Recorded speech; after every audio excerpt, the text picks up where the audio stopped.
Welcome back, Freelancers, Undefeated Rescue, and we're back in the Colossus going over the Gear Showcase series. We'll go on to Bastion and showcase some gear. So we are back in the Colossus, and we are finishing the last of the assault launchers.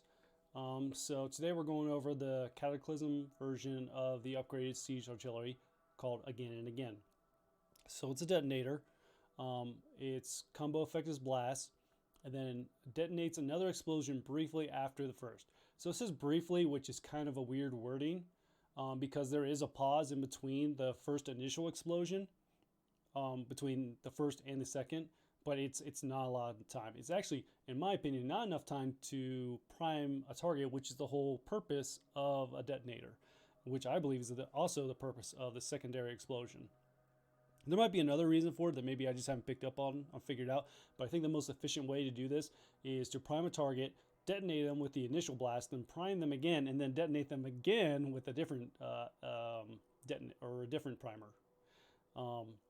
But it does about 9,000 approximate damage, which its non-Cataclysm version, Best Defense, actually does more damage, but it has the same recharge and the same radius. However, with Best Defense, it actually gives you back armor per enemy on initial hit. But we'll go ahead and go into GM1 and showcase Again and Again. And we are in GM1.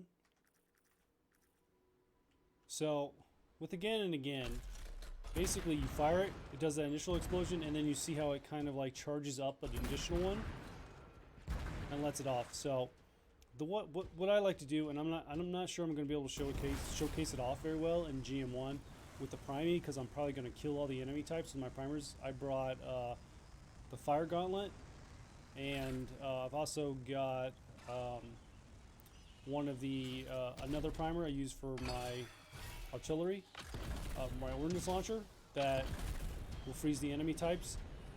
It also has the ability to do multiple types of priming, but I think it's going to be a little bit powerful, so I think we're just going to stick with Again and Again. We'll go down here, actually. So as far as the tracking, it's not too bad. Pretty good. As you can see, like, I was off a good way from them. And so right there is where you're going to see it, right? Is if you hit an enemy type, it doesn't kill them immediately, it might potentially kill them on the second blast. But this is where you're also going to see, like, if you use Best Defense quite a bit, is where Best Defense would be more powerful in this aspect.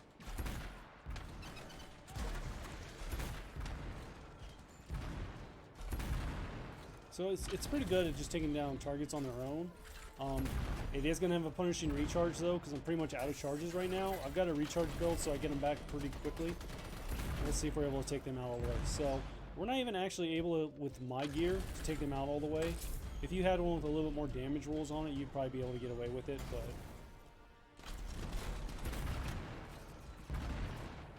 like right there, like it took down an entire crowd pretty well. And then its radius, which I think we said was like 4 or 5, is pretty good. Let's see if we can get their shield down. No, it was too far from their shield, but this one should take down their shield and did a little bit of damage. But it's going to take more than 2 to take them all the way down, unfortunately. You would think because it has that secondary explosion that it should be able to take them down pretty relatively well, which it does okay. Okay, so we got some armored enemies.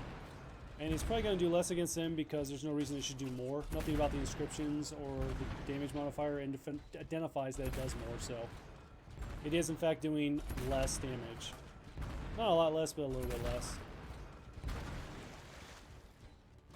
As long as I can keep getting charges back for this, it's going to do pretty good. And that was a weak point damage, which is pretty awesome. That's the good thing about gear that has really good tracking, is it will usually track to a weak point, which can make your life pretty easy. There's one more here. Here we go. Okay. So I'm expecting this to do about 2,000 to their armor, but we'll see what it does to their shield. Yeah, so it did about half of their shield with both blast And then yeah, about 6,000. Looks like it's doing 8,000 on the secondary blast. That's interesting. So the initial blast only does about 6,000, and then the secondary does about 8,000. That's interesting. Actually, see if we can prime them and detonate them. So we weren't able to get double prime them to get both primes off, but I think we won't have any trouble with that in GM3. So we'll head over to GM3 and showcase it there. Okay, so we are back in GM3. So here's my plan, just so we can go over this beforehand. So I'm going to use the Flame Gauntlet to prime enemies, and then I'm going to use Vasta's Arc. Wait, is this Vasta's Arc? Voltic Dome. I'm going to use Voltic Dome to basically freeze. And so the way that this normally would work is I would use the Voltic Dome to do two things. One, freeze the enemy, and then two, apply electric effect to the enemy as well. So it would typically give them two primes. So that's where I could see both these being utilized very well, because typically the ice prime happens right away, and then while I'm detonating them from the initial blast, I can continue with this, and then eventually they'll get the electric prime as well.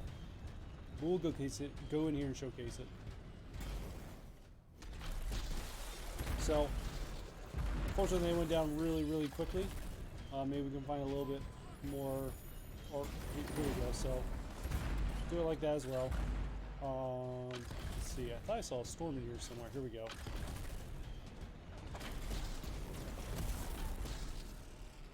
Okay, so they are electric resistant, so that's not going to do anything to them. Let's see if we can freeze them. Oh, well, they're on fire. And then do that. See if we can. So the timing is kind of weird. There we go. So as long as you can keep going back and forth with your primes, you can actually get a lot of synergy out of this. See if I can. No, it's gonna be too hard with these guys. So that's typically the way you'd run it. Let's see if I can get a full health enemy. Nope. Nope, they're all like on the verge of death. Alright, let's see if we can handle these guys. Alright. Come on. Yeah, I'm not seeing electric effect, unfortunately. Where is that storm at? Oh. Another electric storm. My luck. So, as you can see, they're frozen. I can't get it. That sucks. Ooh. So, I hit them like that, and then freeze them. Oh. Hit them, freeze them, and then that's where you can see, like, they're getting both of them at the same time. You have to be really quick about it. I think they're visually bugged right now, but that's one way of doing it to increase the efficiency of it. It's a little tricky, but that's the best way I found to use it.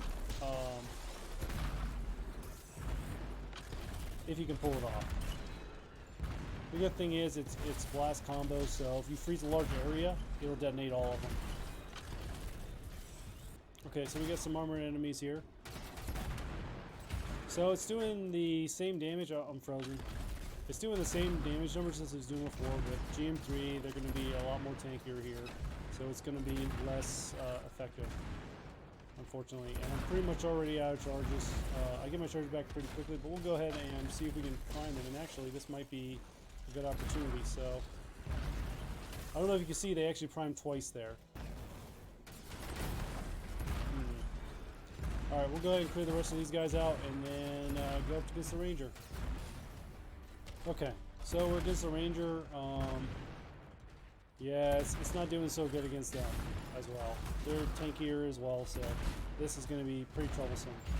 The good thing is this is basically two blasts, and it seems like on the initial blast it does initial damage, and then it gets a couple thousand extra damage off of it. So about... Oh, I missed him there. We'll go ahead and take down their shield, though. Ooh.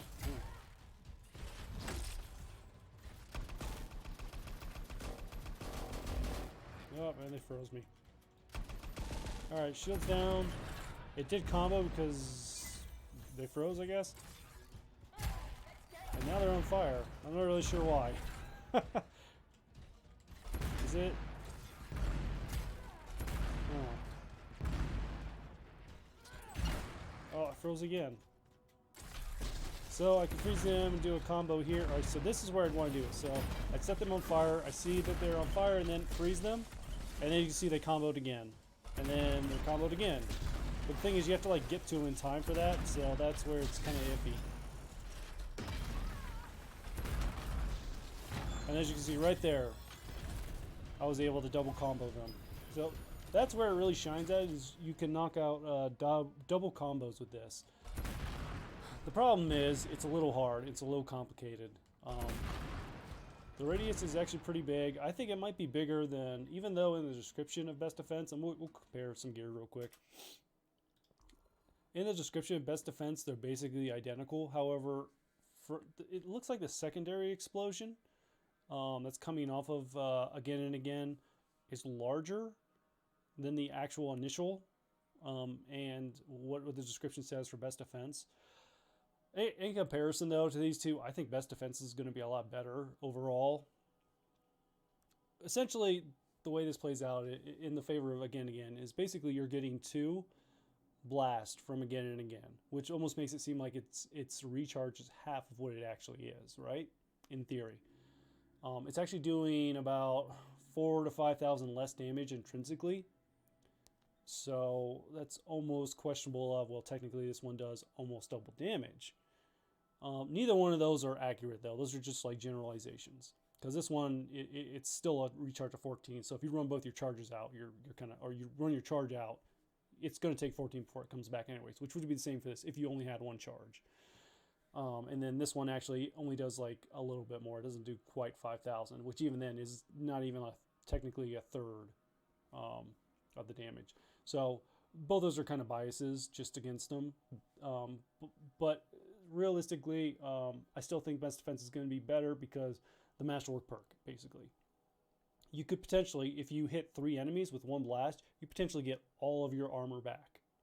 Whereas with Again and Again, you kind of have to have a niche build like the one I'm using to realistically get the most out of the secondary explosion. Like the initial explosion is the same as Best Defense. It's just an explosion initially, right?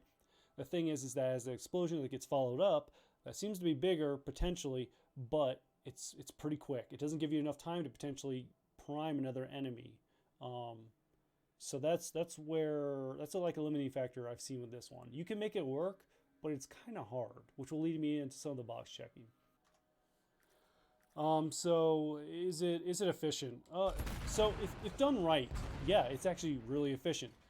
I'm going to give it the efficiency check because it can do 2 combos in a row. You just have to really be on it, and that's going to be an end user thing. And I think that'll funnel over into fun factor when we talk about that. But I'm going to go ahead and give it that. Even though the recharge is very punishing, it does in fact treat it as if you shot 2, which kind of, if you're going to go that route, then you could cut the recharge in half to about 7. And now you've technically got 2. You're just wasting them both at once without your control. So there's the control factor there. You don't have that. But I feel like that factors more into fun than efficiency. So if done right and done the way that I think they intended for it to be used, it is efficient. And then is it viable? Well, it's a detonator. It's potentially a double detonator. So it can be very, very viable in a lot of builds. And it was doing pretty good damage too. It wasn't like great damage, but I remember in the Best Defense video, I was having the same problems in GM3 with that one that I'm having with this one. So overall, damage-wise, it's not horrible. It's just not great. It's above average, I would say, probably. Yeah. So yeah, I'll give it the viability, and I kind of backtracking on efficiency because now I'm starting to look like I'm going to give it efficiency, but it's like just barely giving it the check that it's efficient, like just barely, like it's like a half check, if that makes sense. And then we're going to go on to fun because this is where I think I'm going to go on a rant with it. This is not fun.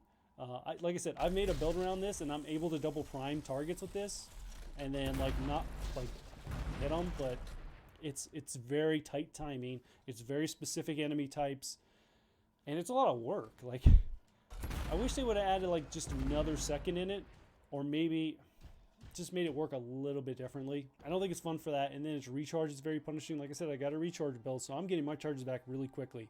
But if I just spam these out, like now I'm doing nothing. Now I'm just waiting for a charge to come back. And if you don't have a good recharge build and you put a lot of it into like alt or anything else, and then again, like I'm thinking going back to it, like there's only a couple builds I would see this ever going into. Like I said, viability, I'm going to check it off as viable because it detonates combos. It potentially detonates 2 combos at once. What I wish it did is, and that's kind of getting off topic, but I wish that secondary explosion primed a target with like fire or maybe even acid. So that way you get the initial blast, which is doing a combo, and then the secondary blast would actually hit them, not necessarily detonate them, but it would like let off like fire or set an area on fire, or I don't know, something like that. I think that would have made it a lot better and a lot more competitive with some of the other gear. But best defense is just so good because it just gives you health back, and now you don't have to be dependent on having armor inscriptions on your gear. You can be more relaxed with it and put more. You can go for a roll that has more damage on it, which means it's going to be even more powerful than this. With this, you really need an additional charge, to be honest, just because like that secondary blast just isn't all that great because of the timing window, unfortunately. And usually enemies in GM3 are going to be harder to prime. So yeah, I guess the way you could do this backwards is to freeze them, detonate it, and then set them on fire. But you see how tight that window is for that explosion? Like, go over here, we'll showcase it again. So I'm going to freeze them, I'm going to detonate it, then I got to do my melee. Like, it's almost instant. So if the timing is even a little bit off, like, that's just wasted. Me personally, I'm going to give it the thumbs down. I don't think it's that great piece of a gear. As far as the detonators go, I think it's actually the worst detonator for the artillery gear. But, you know, that may be up to you whether or not you agree or disagree. Maybe you potentially got a build. So if you do, I'd like to know about it, and maybe I could give it a test or give it a try out. But I'm going to end the video here. Undefeated Rescue, and hope to see you guys out in Bastion.